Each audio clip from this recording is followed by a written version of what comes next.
How do I reach and deal with this deep-rooted but unconscious emotion?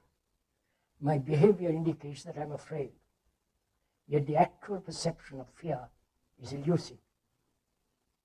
How do I reach and deal with this deep-seated but unconscious emotion?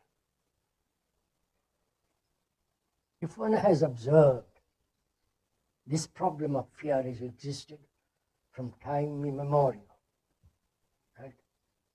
It has existed with man. And man has lived with it, both consciously or hidden deep down. Its roots very, very deep. And either we have escaped from it through logic, through analysis, through any form of entertainment that helps us to avoid coming directly into contact with it and holding it, or we have suppressed it. Right? We have to do this. Or we neglect it. Say what? We have lived with fear for a million years, so what does it matter now? And one knows the consequences of fear. Physical shrinkage, a tendency to be a hypocritical resistance, an avoidance of the fact that one is really afraid.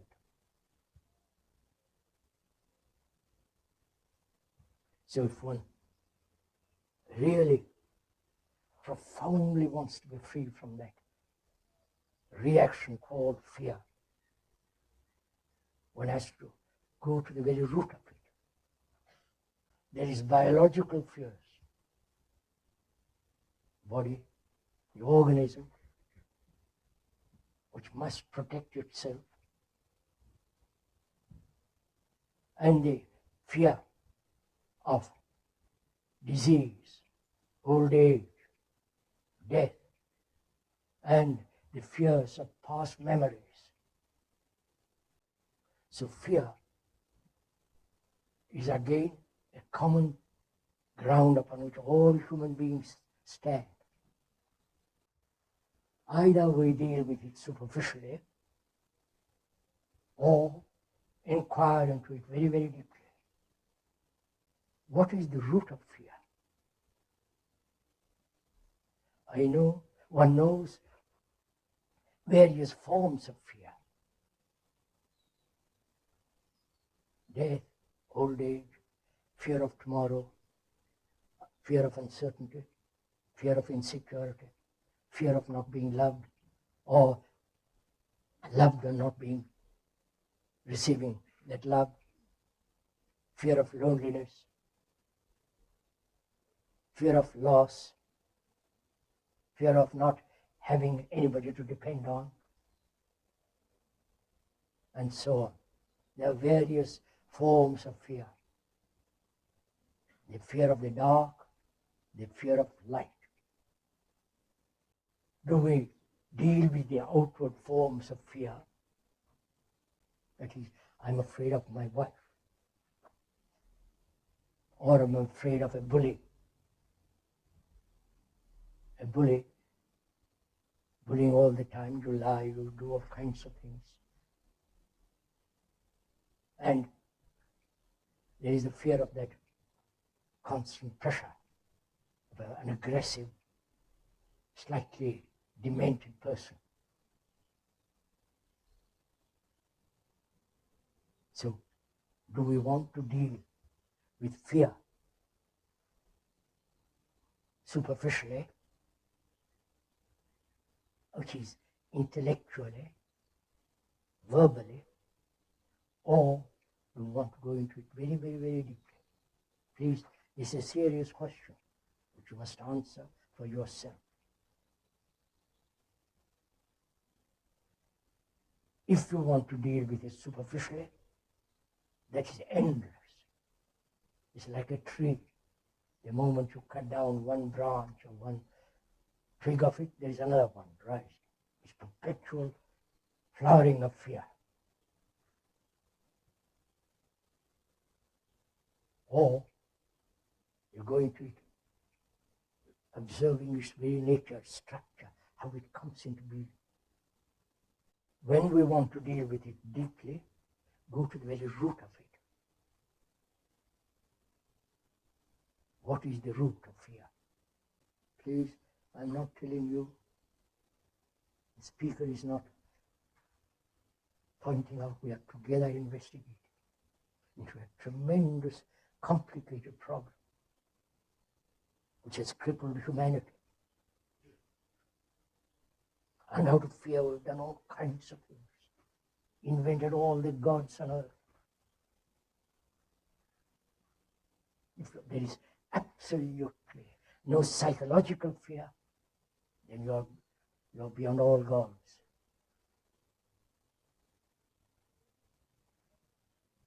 So what is basically the root of fear?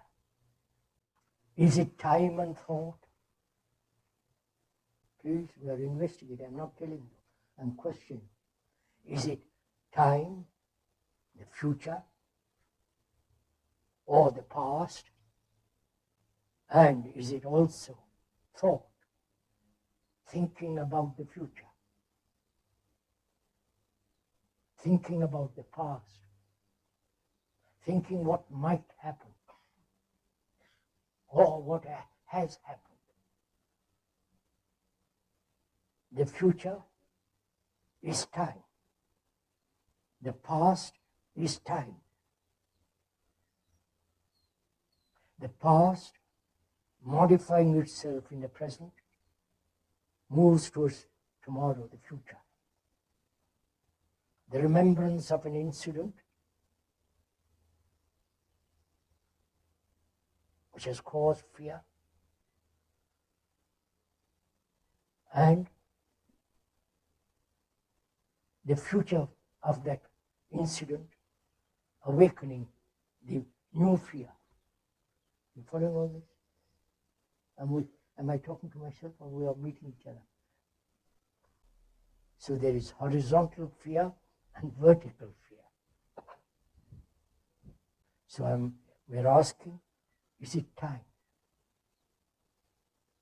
The past, the present, and the future. This is a movement, right? It's not something that is static. It's a movement. And so a movement means time. From here to the village, it requires time to travel, to go to the village. From one point to another point, it means time. So we're asking if time is one of the factors of fear. Logically, it seems so. Rationally, sanely. And is thought also the root of fear? I think tomorrow might bring me unemployment. I'll be unemployed tomorrow. They're thinking about it. While I am employed, thinking about it tomorrow is also the beginning of fear. Right, you follow? Thinking about the past, the incidents, the psychological accidents, which has brought about certain forms of fear. Thinking about the past, thinking about the future, thinking about the actual moment of life in which there is such tremendous uncertainty. Thought breeds fear, right? You following on? So time and thought, are they the major factors of fear? And if they are, and as in reality they are, what is one to do? You understand my problem? Have you Were we meeting each other? You have explained this to me, that time and thought is the root of fear. You have gone into it, you have explained it. Not in great detail, but I've captured the meaning of what you have said. Now, then you ask me, is it an idea that you have accepted? The words that you have accepted? Or listening what you have said to me, from that listening, I have made an abstraction of it into an idea. And I'm struggling with the idea. Then I ask, how am I to put that idea into action? You see the difference? So very concrete. You have understood what I'm saying? Is this clear? No. We have the habit of making abstractions of a fact. Those abstractions become ideals, concepts, conclusions, all verbal.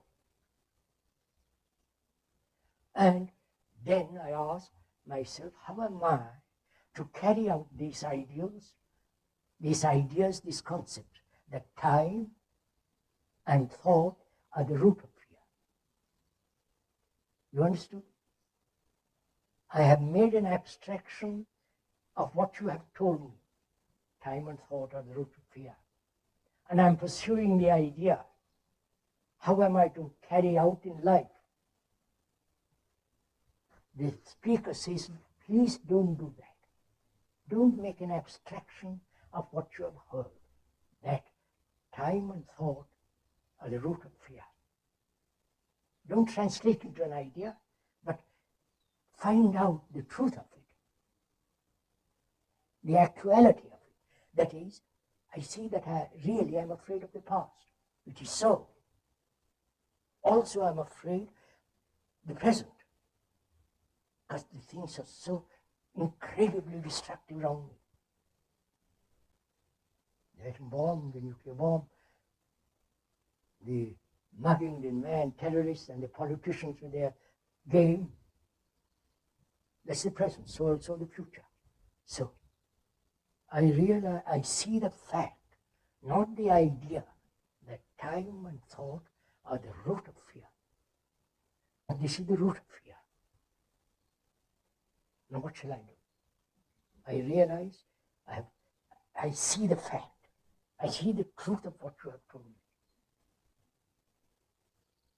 Not romantic, idealistic, all that. There's no meaning. I see the truth, the actual truth of what you have told me. Then the difficulty arises, if you have gone that far. Who is the observer who actually sees the fact? You understand all this? Or is this too difficult? Huh? Right. Who is the observer who says, yes, I see the truth of it? Is the observer different from what he sees? You understand my question? When I say, yes, I see the truth of what you have told me, I have already played a trick, which is, I see the truth of it. That means I am different from the truth. You follow?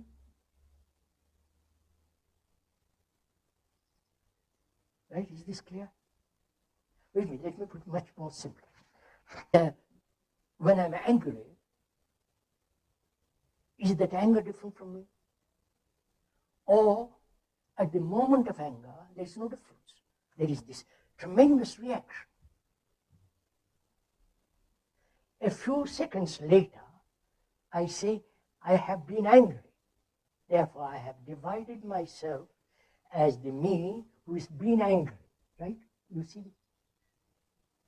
So, when you have told me the truth, the fact that time and thought are the factors of fear, I listen to it very carefully, And I say, yes, I see the truth of it. And the perception of the truth is something out there and me watching it. Or there is no observer but only the fact of it. You understand the difference? We're meeting someone. I observe the tree. In that observation, words spring up. That's an oak tree. And that the very naming of that tree prevents me from actually looking at it. You understand? If I go to a museum and see a picture, a painting by the old masters, I don't like modern painting, so different. And I go there and look. When I compare one master against another master, I'm not looking at the actual painting of a particular master. Right? I'm comparing, judging. I'm never observing very closely without any sense of other painters looking. So, when I observe, when I see the truth of what you have told me, there is no division between the observer and the observed. There is only the truth of it, not I see it. And that perception, which is holistic, frees the mind from fear. Completely. Don't look please so puzzled. Look, sir, it's very important to understand this. I am afraid. Suppose I am afraid, psychologically. I then try to control it. I try to rationalize it. I try to escape from it. I go to somebody to help me to resolve it. So I'm always acting on it. Is that clear? That's what we are all doing. Acting upon it either to dissipate it, or to control it, or to run away from it, or to suppress it. This is what we do, acting upon it. So there is always this conflict, right? Is that clear? The struggle not to be afraid, which is a conflict. Now, can that conflict end? I'm putting the question differently. Can that conflict between me and the fear, me controlling the fear, suppressing and so on, and thereby this division which inevitably brings conflict, can that conflict end? You get the point? That's my question. I say, how can that conflict end? Why does this division between the I, who is trying to suppress, control, dominate fear, why is there this division? Is this division actual? Or is it merely semantic, verbal? Or not being able to solve the problem, thought has divided itself as the me and the fear. You understand? Am I talking to myself, or can we go on? Sorry, you probably never thought about all this. So it is important to resolve this conflict, because we live in duality. I am this, I should not be that. I should be that. So there is always this duality which brings about conflict. Right? Now, I want to find out No, I won't use that. I want to. Can this conflict end? Is there, please listen to it, is there an opposite? I am afraid. The opposite is not to be afraid, right? Or have courage.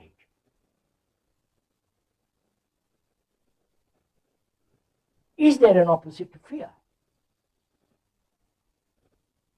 Or there is only the ending of fear, not the opposite of fear.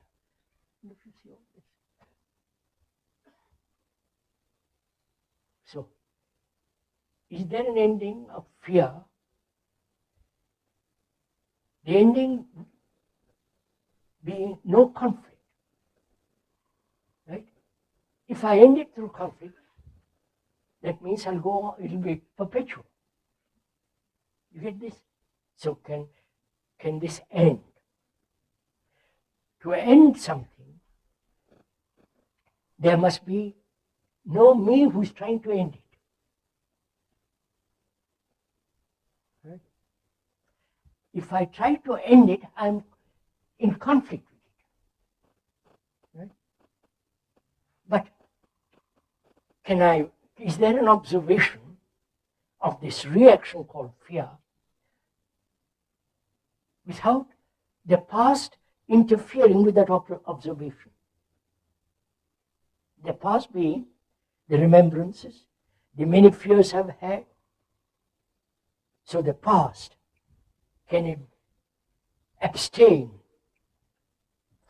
from looking at the fact without the memory of yesterday's.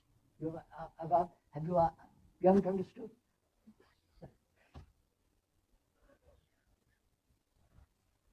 Look, sir. If I'm married, I meet my wife every day. Every day. Rather boring. Every day. Listen carefully, please. Don't laugh. Every day. So I begin to know her. I know how she looks, what her gestures, all the rest of it, words. So gradually, I have built up a knowledge about her. And whenever I look at her, all the knowledge comes out. Right? The knowledge is the past. Right? Because I've built the knowledge day after day, day after day, day after day, accumulated it through various incidents and so on and so on. So whenever I see her, this knowledge, which is the past, looks at her. Right? You're doing this. It's nothing new. Only we are putting it into words. And so this knowledge is the remembrance of things past, meeting the present, and so dividing. Right? But psychologically, I've divided myself. You understand? The remembrance of the accumulated memories, which is knowledge about my wife, has separated as the me and her. Got this? The past has brought about this division. Now, similarly, the past remembrances of fears, past remembrance of accidents of fear, the happenings of fear is stored in the brain. And that brain is remembering the past. And so when it present reaction which comes, you name it immediately as fear and record it as fear. You follow this? Right? Is this clear? No, don't tell me this. Not clear. I can't help it, sorry. I will try to put it in 3 or 4 different ways. The past is time. The past is the observer. And so the observer says, yes, that's fear. I know it's fear because I've had it so many times. So, moment it recognizes it's part of the past. right? You see this fact. So can you look at that reaction? Is there an observation of that reaction without the past? And when you remember, when the past observes, you maintain the same movement. But when there is an observation without the past, you are looking at it afresh. Which is, when you observe from fear from the past, you are using an energy which has already been employed year after year, right? That's a wastage of energy. Is there a new energy that meets this fear without the past? You see, fear exists only, I realize one sees the truth that time and thought are the root of fear.